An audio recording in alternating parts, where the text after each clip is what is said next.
gudoomiyaha gobolka Banaadir ahna duqa magaalada Muqdisho ay weheliyaan saraakiil ka tirsan ciidanka booliska Soomaaliya ayaa degmada Kaxda ee gobolka Banaadir waxa ay ka dhagax dhigeen saldhig cusub oo ay yeelato degmada Kaxda ee gobolka Banaadir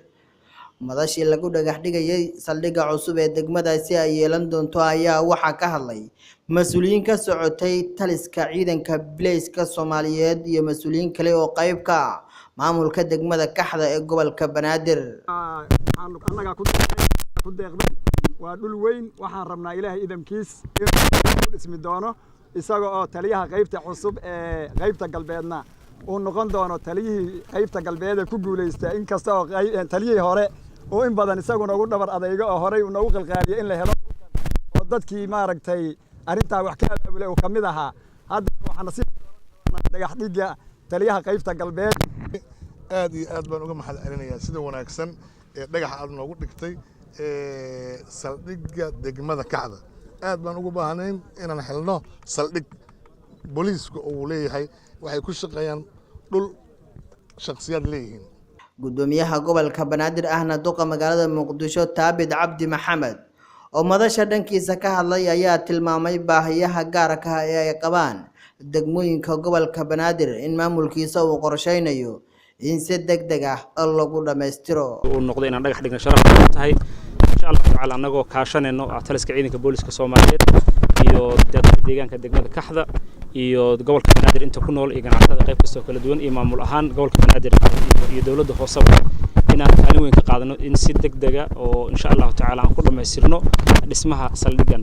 waxaan ognahay in saldhigu sideedaba uu yahay boolisku waa saaxiibka shacabka waa meesha dadku ay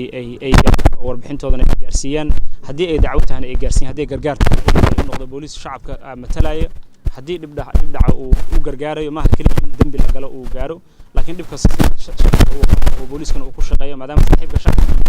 inuu yahay gargaaraha koowaad ee shacabka maanta degmada Kaxda oo tusaale u ah degmooyin kale aan markasta ku celiyo waa degmada ayay laakiin baaxadda degmaha waa degmooyin waaweyn kamid ah aan tusaale wanaagsan degmooyin kale marka saldhigan ama ahan inuu kaliya noqon doono saldhig dambiyada iyo xiritaan kaliya ma laakiin saldhig xitaa noqdo ama haday noqoto gurka degdeg oo waajib saaran oo booliska qayb ka qaataan maadaama dhanka kale gudoomiyaha gobolka Banaadir ahna duqa magaalada Muqdisho ayaa ku dhawaaqay in dhawaan magaalada caasimadda ee Muqdisho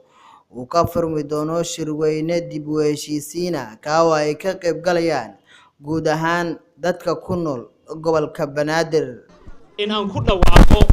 oo aad maanta u ogaataan nidaamkii aad soo waday ee dadka talada ku soo wadeen haday tahay culumaa u diinka haday tahay haweenka haday tahay dhalinyarada haday tahay awqaasha haday tahay duubabta haday tahay ganacsatada oo muddo la soo waday ee darisaynta salka u ahaa iyo nabadeynta oo barnaamijkeennii weynaa ee amniga iyo horumarinta caasimadda waxa maanta sharaf noo ah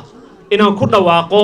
inaan isugu imaan doono dhammaanteena shirweyne qaran ama inaan isugu imaan doono shirweyne wada tashiga nabadeynta iyo horumarinta caasimadda